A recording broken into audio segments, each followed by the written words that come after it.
आज Doubtnut app download करें। Doubtnut पर अपने सभी गणित, रसायन विज्ञान, भौतिक विज्ञान और जीव विज्ञान के डाउट्स का करो सफाया। बस प्रश्न की फोटो खींचो, एक ही प्रश्न को क्रॉप करो और तुरंत वीडियो सोल्यूशन पाओ।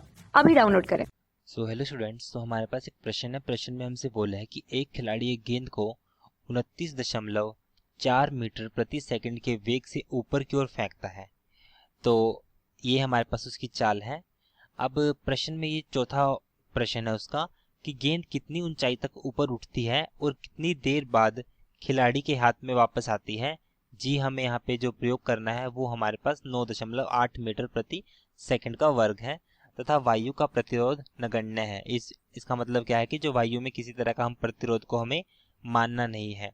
तो पहले हम इस क्वेश्चन के चित्र के अनुसार समझते हैं। मान लीजिए हमारे पास ये कोई गेंद है, सॉरी, मान लीजिए इसको गेंद हम दोबारा बनाते हैं। मान लीजिए ये हमारे पास कोई गेंद है। अब प्रश्न के अनुसार अब उसको हमने कहाँ फेंका है, उसको 29.4 मीटर प्रति सेकंड के वेग से ऊपर की ओर फेंकता है। तो यहाँ पे जो उसका जो चाल है हमारे पास वो कितनी है, ऊपर की ओर। तो यहाँ से हमारे पास जो u है वो कितना है, माइन प्लस का 29.4 मीटर प्रति सेकंड। मैंने प्लस इसलिए यूज किया है क्योंकि उसकी दिशा ऊपर की ओर है। तो हमें सिर्फ इस तरीके से कंसीडर करना है कि जो हमारे पास एक तो होगा एक्स एक्सिस, अगर हम इस साइड की डायरेक्शन को मानेंगे तो पॉजिटिव लेंगे, अगर ऊपर की लेंगे तो भी पॉजिटिव, अगर इस साइड की होगी नेगेटिव और यह नीचे की होगी तो भी नकारात्मक या फिर ऋणात्मक। तो अब हमारे पास इसकी स्पीड कितनी है, उसका वेग कितना है, 29.4 मीटर प्रति सेकंड, ये हमें प्रश्न में दिया हुआ है। अब हमें पता है अगर ये जो गेंद है ये ऊपर वाले पॉइंट पे पहुंचती है, मान लीजिए वो इस पॉइंट पे पहुंच गई, इस पॉइंट पे जो अधिकतम पॉइंट होगा, जो सबसे उच्चतम पॉइंट होता है, इस पॉइंट पे जो उसकी चाल होगी वो हमेशा शून्य होती है। ये बहुत ही सिंपल सा पॉइंट है, ये हमें हमेशा याद रखना पड़ता है कि जो सबसे ऊपर वाले पॉइंट पे जो गेंद की चाल होगी वो हमारे पास हो जाएगी v बराबर है 0 या 0 मीटर प्रति सेकंड, क्योंकि जो हमारे पास जो लगने वाला गुरुत्वीय त्वरण है वो हमेशा चाल का विरोध करेगा। तो यहाँ पे जो g लगेगा वो हमेशा चाल का विरोध करेगा। तो इस स्थिति में g क्या होगा हमारे पास, g को हम यहाँ पे यूज करेंगे -9.8 मीटर प्रति सेकंड स्क्वायर। क्यों, क्योंकि जो g होगा वो सदैव नीचे की ओर लगेगा। अगर नीचे की ओर लगेगा तो हमने क्या कहा है कि अगर नीचे की ओर लगेगा तो हम उसको ऋणात्मक लेंगे, तो इसलिए मैंने इसको ऋणात्मक लिया है। और उच्चतम बिंदु पे भी हमारे पास कितना है, 0। तो अब हम यहाँ पे एक समीकरण का प्रयोग करेंगे। समीकरण हम यहाँ पे यूज करेंगे, एक फॉर्मूला हमारे पास होता है v का वर्ग बराबर u का वर्ग जमा 2as। तो ये समीकरण हम यहाँ पे यूज करेंगे। समीकरण हमारे पास होगा v स्क्वायर बराबर है u का वर्ग, अब यहाँ पे रखेंगे हम प्लस 2gh, क्योंकि जो गति है वो गुरुत्वीय गति है इसलिए हम यहाँ पे g का प्रयोग करेंगे। तो अब हम इसको रखते हैं, v का मान कितना है, 0, तो 0 का वर्ग 0 हो जाएगा। u का मान हमारे पास है 29.4, 29.4 का वर्ग होगा माइनस 2 गुणा, माइनस मैंने किस लिए लिखा क्योंकि g का मान है 9.8, तो यहाँ पे 9.8 होगा और साथ में हमारे पास यहाँ पे आएगा h हमारे पास क्या आएगा। अब हम देखें तो जो h होगा वो भी हमारे पास क्या आएगा, प्लस आएगा, क्योंकि वो जो उसकी हाइट है वो नीचे से ऊपर की ओर जा रही है, इट मीन्स उसकी हाइट इंक्रीज कर रही है। तो हम यहाँ पे जो हाइट लेंगे वो भी प्लस की ही यूज करेंगे। अगर बॉडी ऊपर से नीचे आ रही है तो हम हाइट को नेगेटिव लेंगे क्योंकि उस टाइम उसकी हाइट घट रही है, तो हम यहाँ पे h का मान लेंगे प्लस। अब हमने यहाँ पे समीकरण को सोल्व किया, सोल्व करने के बाद हमारे पास जो h होगा, h का मान क्या आएगा, 29.4 का वर्ग बटे में 2 गुणा में 9.8। तो यहाँ से सोल्व करने के बाद यहाँ से इसकी 2 बार गुना करेंगे और बटे में ये है इसकी गुना करेंगे, तो गुना करने के बाद हम इसको सोल्व कर सकते हैं। तो हमारे पास आएगा 44.1 मीटर, 44.1 मीटर, ये हमारे पास आ गई ऊंचाई। मान लो अब हम मान लेते हैं कि गेंद को यहाँ से यहाँ तक जाने में ये हमारे पास क्या है, उच्चतम पॉइंट, जिसको हम मान ले, हम इसको ए बिंदु मान लेते हैं, ये हमारे पास इसका उच्चतम बिंदु है। मान लीजिए कि इसको यहाँ से यहाँ तक जाने में गेंद को t1 समय लगता है, यहाँ से यहाँ तक जाने में इस गेंद को हमने मान लिया कि यहाँ से यहाँ तक जाने में इस गेंद को t1 समय लगता है और नीचे आने में मान लीजिए t2 लगता है। तो अब मैं बात करता हूँ कि T1 कितना होगा, मतलब ऊपर जाने में टाइम कितना होगा। तो ऊपर जाने में जो समय लगेगा, तो ऊपर जाने में समय, ऊपर जाने में जो समय लगेगा वो हमारे पास होगा T1। तो उसके लिए हम फिर से समीकरण का प्रयोग करेंगे। समीकरण हमारे पास क्या होगा, समीकरण हम इस वक्त यूज करेंगे V बराबर है U जमा में GT। जी हमारे पास क्या है, गुरुत्वाकर्षण त्वरण। अब जी हमें नकारात्मक लिया है तो इसकी वजह से हम यहाँ पर इसका ऋणात्मक चिन्ह का प्रयोग करेंगे। तो V बराबर U माइनस जी टी आ जाएगा। अब यहाँ पे इस समीकरण में हमने मान रखा सबका, तो V हमारे पास क्या है 0 सेम, और U हमारे पास है 29.4, माइनस जी का मान 9.8 है, और T हमारे पास क्या हो गया T1, ये ऊपर जाने का समय है। तो यहाँ से हमने T1 का मान निकाला। T1 हमारे पास आएगा 29.4 बटे में 9.8। यहाँ से सोल्व करने के बाद हमारे पास ये आ जाएगा 3 सेकंड। तो ऊपर नीचे से ऊपर जाने में जो समय लिया वो कितना है T1। अब नीचे गिरते, अब जैसे अब मान लीजिए, अब हम दोबारा से चित्र की ओर चलते हैं। अब बॉडी ऊपर पहुंच चुकी है।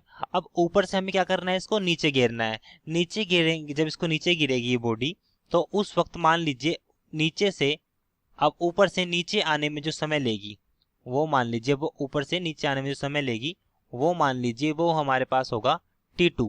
मतलब वो अब ऊपर से नीचे आएगी। ऊपर से नीचे आने में समय क्या हो जाएगा यहाँ पे T2।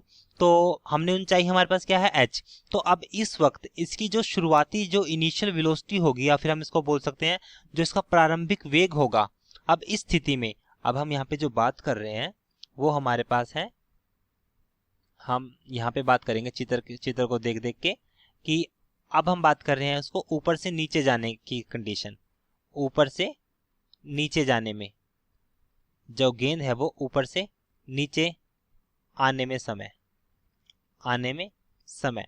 अब हमें पता है जो उच्चतम बिंदु होता है, उच्चतम बिंदु पे उसकी जो वेग होता है वो हमेशा 0 होता है। तो जो प्रारंभिक वेग हमने इस स्थिति में लिया है वो हमारे पास हो जाएगा 0 मीटर प्रति सेकंड, जो कि हम अच्छे तरीके से एक्सप्लेन कर चुके हैं।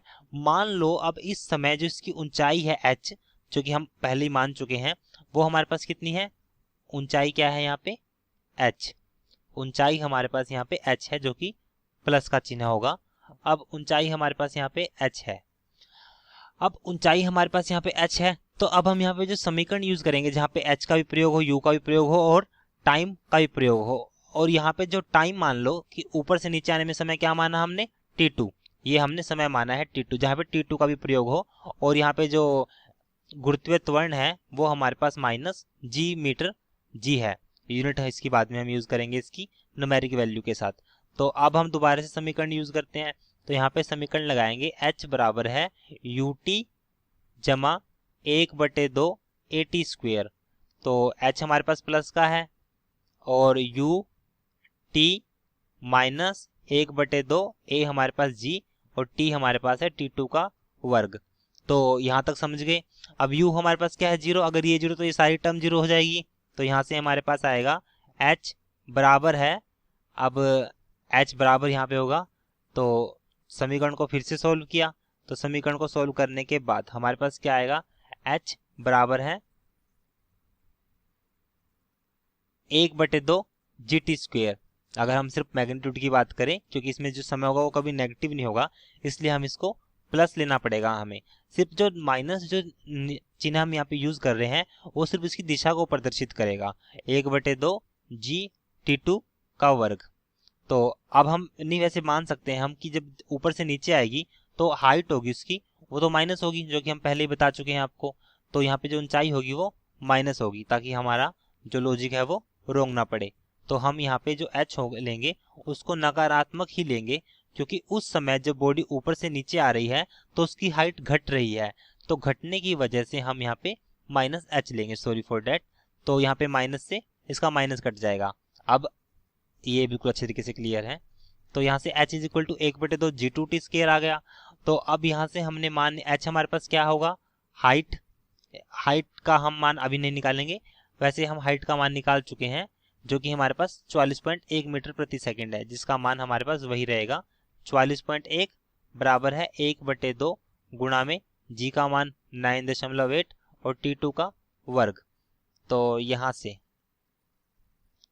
से हमने सॉल्व किया, तो जो T2 हमारे पास आएगा, T2 का स्क्वायर आएगा, वो हमारे पास आएगा 41.1 और यहाँ से 2 चौके 8, 2 में 18, जो कि 4.9 हो जाएगा। इसको इससे काटो तो हमारे पास आएगा 9। तो यहाँ से हमारे पास जो T2 स्क्वायर का मान आया 9 आया है, तो यहाँ से जो T2 का मान होगा वो वर्गमूल 9 होगा, जिसको हम बोलेंगे 3 सेकेंड। -3 भी होगा, लेकिन हम -3 को कंसीडर नहीं करेंगे क्योंकि टाइम हमेशा पॉजिटिव होता है या फिर धनात्मक होता है। अब ऊपर जाने का टाइम कितना था? T1। तो कुल समय कितना होगा? कुल समय हमारे पास होगा T बराबर है T1 जमा में T2। तो T1 हमारे पास कितना है? 3 सेकेंड, और T2 हमारे पास कितना है? 3 सेकेंड। तो 3 जमा 3 6 सेकेंड। तो ये हमारे पास आएगा इसका फाइनल आंसर। तो 6 सेकेंड समय लेगा खिलाड़ी के हाथ में गेंद आने में, जो समय लगेगा वो होगा 6 सेकेंड। कक्षा 6वीं से 12वीं से लेकर नीट, IIT, JEE वो एडवांस के लेवल तक 1 करोड़ से ज्यादा छात्रों का भरोसा। आज ही डाउनलोड करें डाउटनेट ऐप या व्हाट्सएप करें अपने सारे डाउट्स 8400 400 400 पर।